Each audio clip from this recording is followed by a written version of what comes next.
आदाब, मैं हूं वसतुल्लाह खान।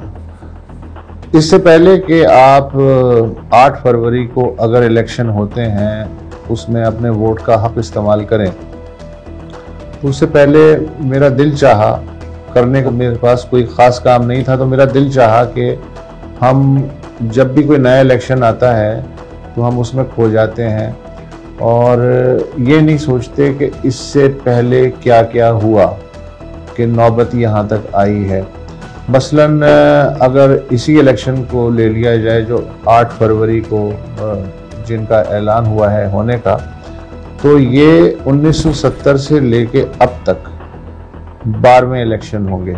12वें इलेक्शन वो जिनमें 1 मैन 1 वोट की बुनियाद पे आम आदमी को इजाज़त दी गई कि वो अपनी राय देके हुकूमत साजी में स्टेक होल्डर बन सके। ऐसा नहीं है कि इससे 70 से पहले इलेक्शन नहीं होते थे, लेकिन उनकी नौइयत मुख्तलिफ थी, तरह तरह के तजर्बात होते थे, तब कहीं जाके हम 1970 तक इस काबिल हुए कि लोगों पे और उनके वोटों पे एतमाद करना सीखें। उससे पहले का जो प्रोसेस है, अगर मैं थोड़ा सा मुख्तसरन वो बताने की कोशिश करूं, तो बरतानवी हिंद में 1945-46 यानी पार्टीशन से लगभग 2 साल पहले जुदागाना इंतखाबात हुए थे, जिसमें मेन जमातें थीं कांग्रेस जो हिंदू अक्सरियत की नुमाइंदा थी, और दूसरी जो जमात थी मुस्लिम लीग, वो मुसलमानों की नुमाइंदा समझी जाती थी। इसमें आमतौर से हमें ये तो पढ़ाया जाता है कि मुस्लिम लीग ने जो भी मुसलमानों के लिए मुख्तलिफ सीटें थीं उन पे लैंडस्लाइड विक्ट्री हासिल की, और कांग्रेस जो है वो हिंदुओं के लिए मुख्तलिफ सीटों पे फातेह बन के उभरी। लेकिन ये कोई नहीं बताता कि ये जो इलेक्शन थे ये 1 मैन 1 वोट की बुनियाद पे नहीं थे।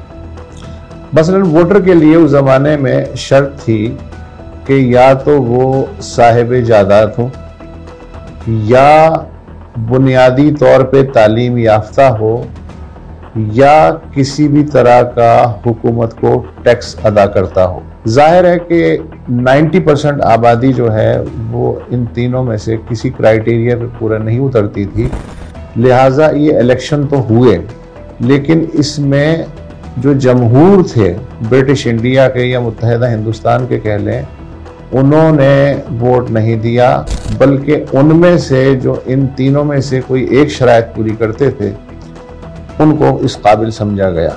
ये जाहिर है कि उस ज़माने का ये सिस्टम था।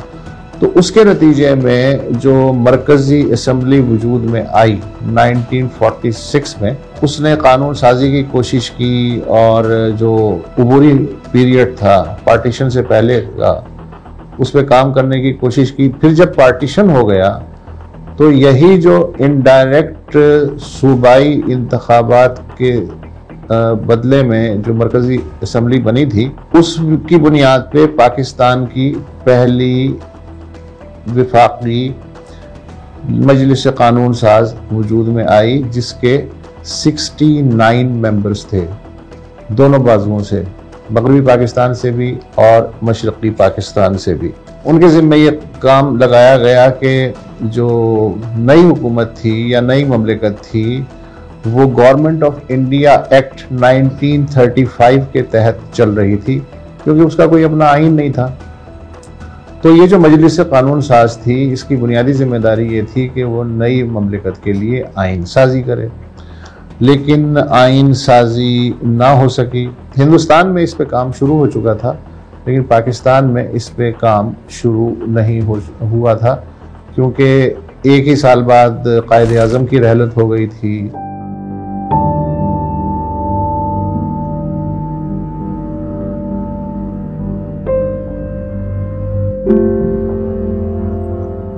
उसके बाद ब्यूरोक्रेसी और सियासतदानों की उखाड़ पछाड़ और दंगलबाजी जो है वो शुरू हो गई।